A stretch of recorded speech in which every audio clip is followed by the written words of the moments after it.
ಚಟ್ನಿ ಹೇಗೆ ಮಾಡೋದು ಅಂತ ಹೇಳ್ಕೊಡ್ತಾ ಇದ್ದೀನಿ. ಹಾಗಿದ್ರೆ ಬನ್ನಿ ನೋಡೋಣ ಹೇಗೆ ಮಾಡೋದು ಅಂತ. ಆದರೆ ಅದಕ್ಕಿಂತ ಮೊದಲು ಫ್ರೆಂಡ್ಸ್, ನನ್ನ ಒಂದು ಚಾನಲ್ನ ಇದುವರೆಗೂ ಯಾರು ಸಬ್ಸ್ಕ್ರೈಬ್ ಮಾಡ್ಕೊಂಡಿಲ್ವೋ ಅವರು ಪ್ಲೀಸ್ ಸಬ್ಸ್ಕ್ರೈಬ್ ಮಾಡ್ಕೊಳ್ಳಿ.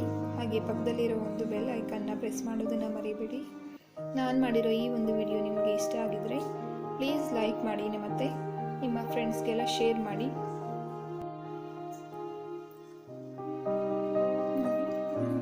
ದೊಡ್ಡ ಬೌಲಲ್ಲಿ ಅಕ್ಕಿ ತೊಗೊಂಡಿದ್ದೀನಿ. ಅಂದರೆ ಈ ಒಂದು ಬೌಲಲ್ಲಿ 1.5 ಬೌಲ್ ಆಗುವಷ್ಟು ತೊಗೊಂಡಿದ್ದೀನಿ ಅಕ್ಕಿದು. ಮತ್ತು ಸಬ್ಬಕ್ಕಿ ಒಂದು 1/4 ಭಾಗದಷ್ಟು, ಅಕ್ಕಿ ನಾವು ಎಷ್ಟು ತೊಗೊಂಡಿರ್ತೀವೋ ಅದರ 1/4 ಭಾಗದಷ್ಟು ಸಬ್ಬಕ್ಕಿ ತೊಗೊಳ್ಬೇಕಾಗುತ್ತೆ. ಅದಕ್ಕೆ ಒಂದು 1/4 ಭಾಗದಷ್ಟು ಕೊಬ್ಬರಿ ತುರಿ ತೊಗೊಬೇಕು. ನಾನಿಲ್ಲಿ ಕೊಬ್ಬರಿನ ಸಣ್ಣ ಕಟ್ ಮಾಡಿ ಇಟ್ಕೊಂಡಿದ್ದೀನಿ. ನಿಮಗೆ ಕೊಬ್ಬರಿ ಬೇಕಾದರೆ ಹಾಕ್ಕೊಳ್ಳಿ ಅಥವಾ ಬೇಡ ಅಂದರೆ ಸ್ಕಿಪ್ ಮಾಡ್ಕೊಳ್ಳಿ. ಕೊಬ್ಬರಿ ಇಲ್ಲ ಅಂದರೂ ಕೂಡ ಟೇಸ್ಟ್ ಚೆನ್ನಾಗೇ ಇರುತ್ತೆ. ಅದಕ್ಕೆ ರುಚಿಗೆ ಬೇಕಾಗುವಷ್ಟು ಉಪ್ಪು. ನಾವು ಅಕ್ಕಿ ಮತ್ತು ಸಬ್ಬಕ್ಕಿಯನ್ನು ರಾತ್ರಿನೇ ನೆನೆ ಹಾಕ್ಕೊಬೇಕು. ರಾತ್ರಿ ಚೆನ್ನಾಗಿ ತೊಳೆದು ನೆನೆಸಿಟ್ಕೊಳ್ಬೇಕು. ನೋಡಿ, ನಾನು ರಾತ್ರಿನೇ ಅಕ್ಕಿ ಮತ್ತು ಸಬ್ಬಕ್ಕಿನ ನೆನೆಸಿಟ್ಟಿದ್ದೀನಿ. ಈಗ ಇದನ್ನು ಕೊಬ್ಬರಿ ಮತ್ತು ಉಪ್ಪು ಹಾಕಿ ರುಬ್ಕೊಳ್ಳೋಣ. ನೋಡಿ, ನಾನು ಮಿಕ್ಸಿ ಜಾರಿಗೆ ಹಾಕ್ಕೊಂಡಿದ್ದೀನಿ. ಇದನ್ನು ನಾನು ರುಬ್ಕೊಂಡು ಬರ್ತೀನಿ. ಕೊಬ್ಬರಿ ಮತ್ತು ಉಪ್ಪು ಜೊತೆ ರುಬ್ಕೊಬೇಕಾಗುತ್ತೆ ಎಲ್ಲನೂ. ನೋಡಿ, ನಾನು ದೋಸೆ ಹಿಟ್ಟನ್ನು ರುಬ್ಕೊಂಡು ಬಂದಿದ್ದೀನಿ. ಇದರ ಕನ್ಸಿಸ್ಟೆನ್ಸಿ ಸ್ವಲ್ಪ ನೀರಾಗಿರಬೇಕು. ಇದು ಮಾಮೂಲಿ ದೋಸೆ ಹಿಟ್ಟಿನ ಅದಕ್ಕಿಂತ ಸ್ವಲ್ಪ ನೀರಾಗಿರಬೇಕಾಗುತ್ತೆ. ನಾವು ತವ ಮೇಲೆ ಹಾಕಿದ ತಕ್ಷಣ ಇದು ಹರಡೋ ಥರ ಇರಬೇಕು. ನೋಡಿ,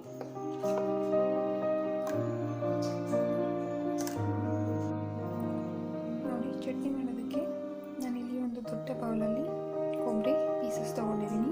ಕೊಬ್ಬರಿನ ಸಣ್ಣದಾಗಿ ಪೀಸ್ ಮಾಡಿ ಇಟ್ಕೊಂಡಿದ್ದೀನಿ. ಇದಕ್ಕೆ ಕಡಲೆಪಪ್ಪು ತೊಗೊಬೇಕಾಗುತ್ತೆ. ಕೊಬ್ಬರಿ ಎಷ್ಟು ತೊಗೊಂಡಿದ್ದೀವಿ ನಾವು ಅದರ 1/4 ಭಾಗದಷ್ಟು ಕಡಲೆಪಪ್ಪು ತೊಗೊಬೇಕಾಗುತ್ತೆ. ಮತ್ತು ಒಂದು ನೋಡಿ 6 ಹಸಿಮೆಣಸಿನ್ಕಾಯಿ ತೊಗೊಂಡಿದ್ದೀನಿ.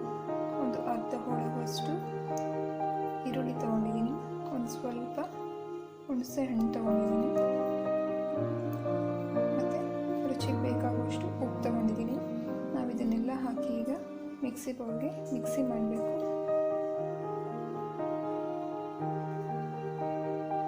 ನೋಡಿ, ಮಿಕ್ಸಿ ಜಾರಿಗೆ ಈಗ ಕೊಬ್ಬರಿ 1 ಬೌಲ್ ಆಗುವಷ್ಟು ಹಾಕ್ಕೊಳ್ತಾ ಇದ್ದೀನಿ. ಇದರ ಜೊತೆ ಕಡಲೆಪಾಕ ಹಾಕ್ಕೊಳ್ಳೋಣ. ಮತ್ತು ಒಂದು 6 ಮೆಣಸಿನ್ಕಾಯಿ,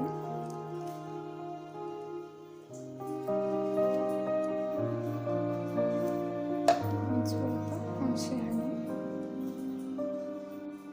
ಮತ್ತು ನಾವು ಅರ್ಧ ಕಟ್ ಮಾಡ್ಕೊಂಡಿರುವಂತಹ ಈರುಳ್ಳಿ ಅರ್ಧ ಹೋಳು ತೊಗೊಂಡಿದ್ದೀನಿ. ನಾನಿಲ್ಲಿ 1 ಸ್ಪೂನ್ ಆಗುವಷ್ಟು ಉಪ್ಪು ಹಾಕೊಳ್ಳೋಣ. ನಿಮ್ಮ ರುಚಿಗೆ ಎಷ್ಟು ಬೇಕೋ ಅಷ್ಟು ಹಾಕ್ಕೊಳ್ಳಿ.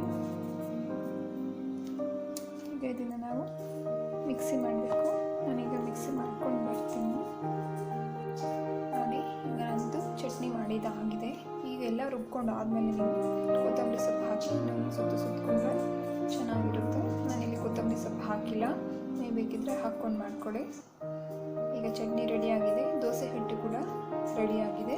ದೋಸೆ ಮಾಡೋಣ ಫ್ರೆಂಡ್ಸ್. ನೋಡಿ, ನಾನು ಆಲ್ರೆಡಿ ತವಾನ ಚೆನ್ನಾಗಿ ಬಿಸಿ ಮಾಡ್ಕೊಂಡಿದ್ದೀನಿ. ತುಂಬ ಬಿಸಿ ಆಗಿದ್ರೇ ದೋಸೆ ಚೆನ್ನಾಗಿ ಬರುತ್ತೆ. ಈ ಥರ ನೀಟಾಗಿ ಹರಡ್ಕೊಬೇಕು ದೋಸೆ.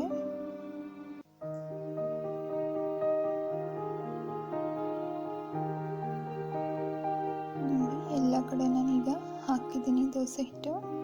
ನೀಟಾಗಿ ಎಲ್ಲ ಕಡೆ ಸ್ಪ್ರೆಡ್ ಆಗಿದೆ. ಈಗ ಇದಕ್ಕೆ ಸ್ವಲ್ಪ ಎಣ್ಣೆ ಹಾಕ್ಕೊಳ್ಳೋಣ.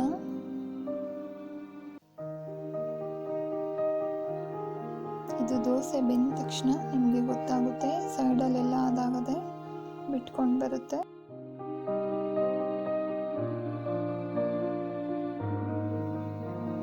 ನೋಡಿ, ಹೀಗೆ 1-2 ನಿಮಿಷ ಬೆಂದ ಮೇಲೆ ಇದನ್ನು ನಾವು ತಿರುಗಿಸಿ ಬೇಯಿಸ್ಕೊಳ್ಬೇಕಾಗುತ್ತೆ.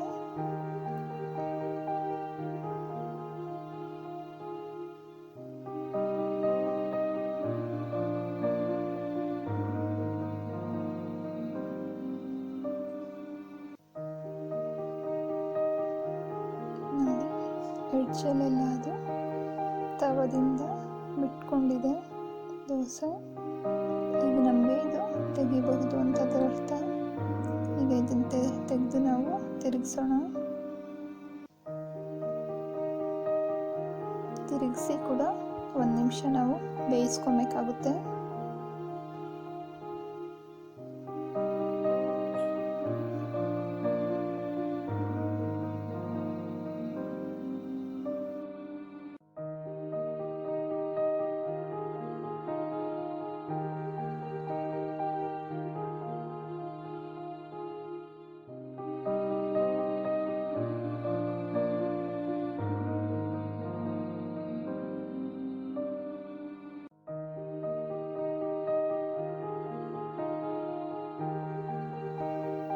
ನೋಡಿ ಆಗಿದೆ. ಈಗ ಇದು 2 ಕಡೆ ಚೆನ್ನಾಗಿ ಬೆಂದಿದೆ. ತೆಗೆದುಬಿಡೋಣ. ನಿಮಗೆ ಬೇಕಂದರೆ ಒಂದು ಸೈಡೇ ಬೇಯಿಸ್ಕೊಬೋದು. ನೋಡಿ ನಾನು ದೋಸೆ ಮತ್ತು ಚಟ್ನಿ ಎರಡನ್ನೂ ಕೂಡ ಸರ್ವ್ ಮಾಡ್ಕೊಂಡಿದ್ದೀನಿ.